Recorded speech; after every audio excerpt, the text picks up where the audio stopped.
Por que determinada ação está caindo? A resposta para essa pergunta muitas vezes não está na empresa ao qual você está questionando, e sim na macroeconomia e na política, que nesse momento estão dominando o humor do mercado. A gente vai falar bem rapidinho aqui o que está acontecendo e vamos ver também a XP alertando aqui no case das elétricas. Tem aqui um problema que pode acabar acontecendo aí nos resultados das empresas, podendo de repente gerar até uma oportunidade, já que na minha opinião é um problema pontual. Eu vou falar também rapidamente da Sanepar. E atuando de forma muito negativa a Bolsa Brasileira, nós ainda temos a repercussão das falas do Lula lá da sexta-feira, inclusive os desdobramentos que acontecem nessa segunda e na terça, que eu já vou comentar. Isso tudo pressiona muito. A gente viu o S&P 500 nos Estados Unidos, por exemplo, subindo na segunda, subindo um pouquinho hoje, e ainda assim a Bolsa Brasileira caiu ontem, hoje está cambaleando por conta desses desdobramentos políticos ainda, tá? Então, o Lula, para quem não sabe, ele falou que a meta fiscal de déficit zero para 2024 ela dificilmente seria atingida. Isso aqui, o mercado, embora ele já esperasse algo desse tipo, acaba confirmando oficialmente que o governo talvez não fará tanto esforço assim para cumprir essa meta. Além disso, tem toda a questão do Lula aí atropelar o Haddad. Essa foi a sensação que o mercado ficou. O ministro, inclusive, quando ele veio aí à entrevista, ele pareceu ali um pouco incomodado, como essa matéria da Veja diz, enfim, não pegou muito bem para o Haddad. Ele teve aqui também o fim de semana para pensar o que falar na coletiva e tudo mais, e não respondeu de forma clara se a meta fiscal zero para 2024 está mantida. Ele acaba sendo atropelado pelo Lula. Ele fica meio preso, ele quer sim cumprir a meta fiscal zero, mas ele tem o Lula aí do outro lado contradizendo ele, atropelando ele, e até onde vai o poder do Haddad? A base do governo Lula já fala em déficit de 0,25 em 2024, enquanto os aliados do Haddad o vêm pregando no deserto. Então é como se ele ainda não tivesse desistido dessa meta de déficit zero, mas, por outro lado, todo o governo PT já está deixando essa questão do déficit zero para escanteio, principalmente após as falas do Lula, que atropelou os planos do Haddad e, na minha opinião, deixou ele um pouco aqui, qual é o poder do Haddad? Enfim, tudo isso pega muito mal para a economia e aí o mercado fica tentando fazer preço nas ações. Embora olhar os números das empresas que investimos seja muito mais importante que a macroeconomia e a política, ambos acabam no longo prazo também impactando os resultados das nossas empresas. Então é por isso que o mercado fica tentando aí fazer preço. E agora falando um pouco da macroeconomia, começando com a taxa de desemprego no Brasil, ela veio em 7,7, dentro exatamente do que o mercado esperava. Lembrando que na pandemia houve disparada no desemprego e depois ela vem em queda, com vários meses aqui em queda, e agora continua aqui na reta planejada, então sem grandes surpresas aqui.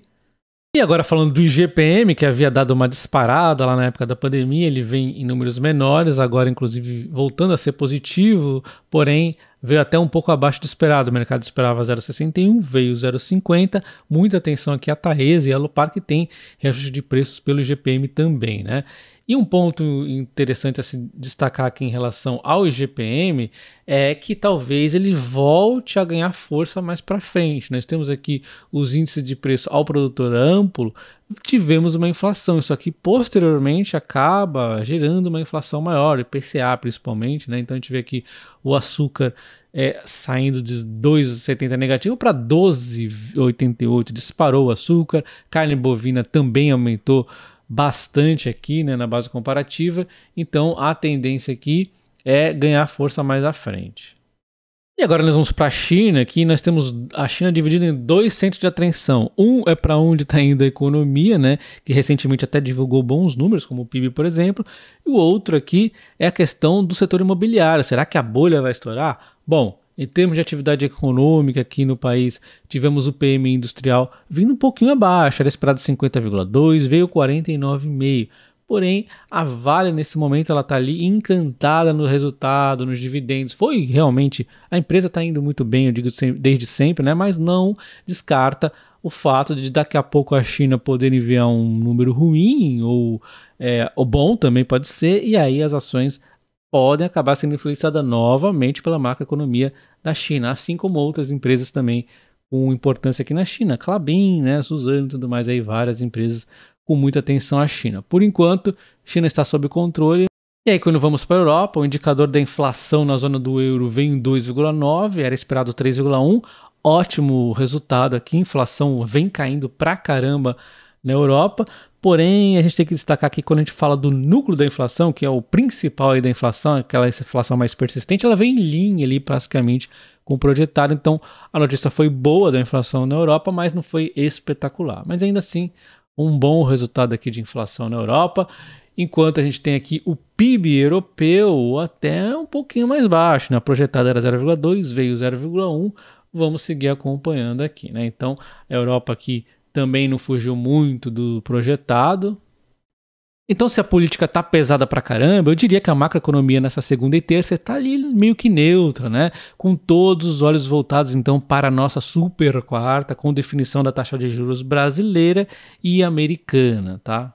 E falando agora do setor de utilidade pública, ou seja, saneamento e energia elétrica, nós temos a XP dizendo na questão das distribuidoras de energia, nós tivemos uma onda maior de calor no país, maiores volumes nas distribuidoras, além do processo de revisão tarifária que aconteceu nos últimos 12 meses, então as distribuidoras elas devem reportar um EBITDA mais forte, a gente já vai comentar rapidinho, e no caso das empresas de saneamento, eles esperam que os reajustes tarifários também causa aqui valores bastante positivos. Então nós temos aqui o reajuste tarifário da Copel em 10,5%. Tivemos reajuste diferente entre alta e baixa tensão, as empresas de saneamento acabam usando as duas muitas vezes. Enfim, o que é um reajuste positivo para as empresas de distribuição de energia acaba sendo negativo para as empresas de saneamento. Então a empresa de distribuição de energia está mais fácil, a de saneamento nós temos aqui uma questão de custo, energia elétrica, que é um dos principais, vai estar aumentando, mas assim, já teve pior. Eu disse que iria reduzir esse custo, reduziu, né, por conta do fim da crise, que era bem nítido isso, e agora é mais nítido ainda, o reajuste tarifário super tranquilo de acontecer. A gente acompanha os materiais que teve uma pressão também maior, agora não está, também ainda continua um pouco pressionado, mas é bem tranquilo. De forma geral, vamos resumir o seguinte, tá? Os custos que em algum momento perturbaram mais a empresa, eles vão aumentar um pouco, mas vão aumentar menos do que as receitas. Então vai ficar tranquilo. O reajuste tarifário da empresa aumentando 8,23%, um salto considerável, além dos volumes que a empresa sempre consegue aumentar. E com isso, dá para se dizer com bastante clareza que os lucros da empresa vão continuar a subir ao longo desse ano aqui. Então nós teremos no ano um lucro maior do que no ano passado. E é aquela velha história, né, pessoal? A gente não sabe quando a cotação vai seguir o lucro. O fato é que em algum momento ela segue, a cotação está subindo já, e não sei, será que vai subir? Não sei, eu sei que o lucro está para continuar a subir, tá? Então é isso que a gente vai vendo, né? A gente não sabe quando, a gente sabe que em algum momento vai, porque o histórico de tanto Brasil, Estados Unidos, qualquer país que você vai investir é assim, né? Cotação segue lucro. Quando aí fica à mercê do mercado escolher, cabe a nós acompanhar as empresas, que é o mais fácil, né? O mercado estiver olhando ali, mas com maior atenção nas empresas. Então, Sanepar deve ter seu lucro maior, assim como eu disse que teria a transição paulista e aconteceu. E a gente tem, então, as empresas de distribuição de energia que vão ter esse cenário favorável aqui com os reajustes tarifários. Então, coincidentemente, Equatorial divulga o resultado no dia 8/9, na sequência CPFL Energia, Copel, Cemig e Energisa, todas no dia 9, tudo aí na sequência dos resultados das distribuidoras de energia, e tendem a ter esse reajuste tarifário e um trimestre bastante tranquilo, né? A não sei que caso algum não recorrente, aí você já sabe, não recorrente, na minha opinião pelo menos, é oportunidade, não estou recomendando. Em termos de transição de energia, elas terão resultados tranquilos. A transição paulista era o mais tranquilo em termos de números, mas a gente viu que está sendo muito pressionado pela Eletrobras ali querendo vender a participação, e um pouco também a questão dos dividendos. Enfim, já falei bastante dela, né?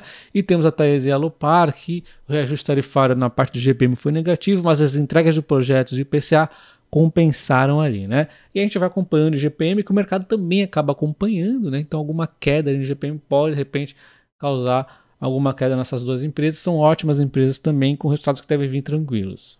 E aí nós temos um ruidinho adicional que pode gerar oportunidades, né? Não sei se vocês já viram eu comentando com vocês, explicando o que é o tal do curtailment, que é a questão de uma empresa geradora de energia, gerar energia e eventualmente não ter para onde escoar essa energia, ou seja, é uma energia que gera e joga fora, no lixo, né?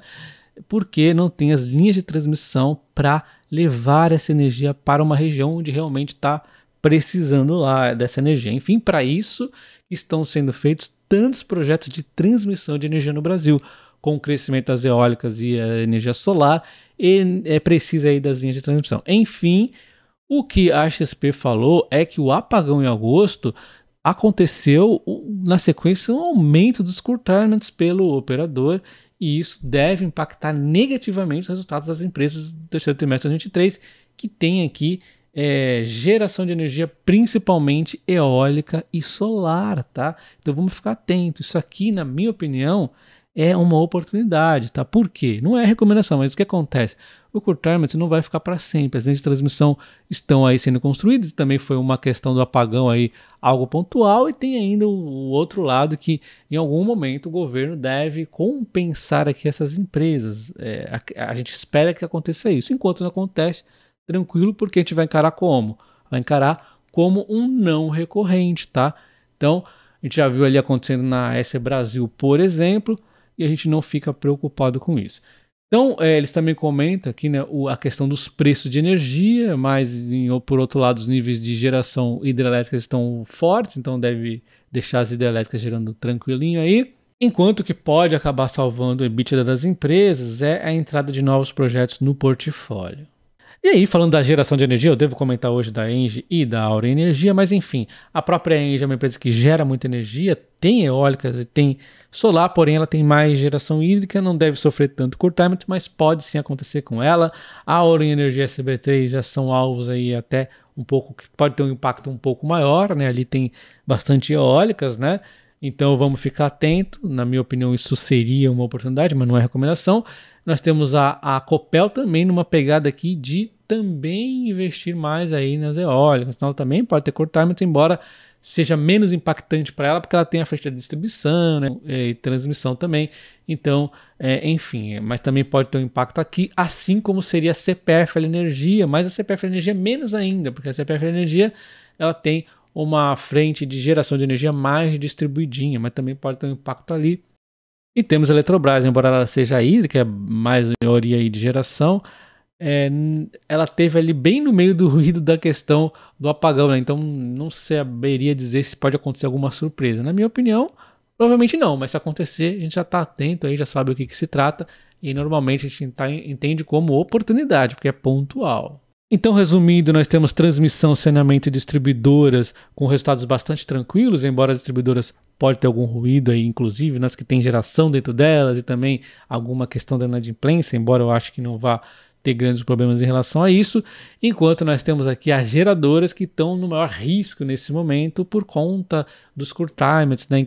Principalmente as empresas que têm eólica e solar, e quando eu digo risco, bota várias aspas aqui, porque é questão aí de curto prazo. E só comentando para vocês que o meu curso de opções está na promoção Black Friday, link na descrição do vídeo e nos comentários fixados. Em janeiro de 2024 eu devo iniciar meu curso de investimentos, onde nós vamos falar muito aqui também das empresas para você dominar setor, empresa e também as ações.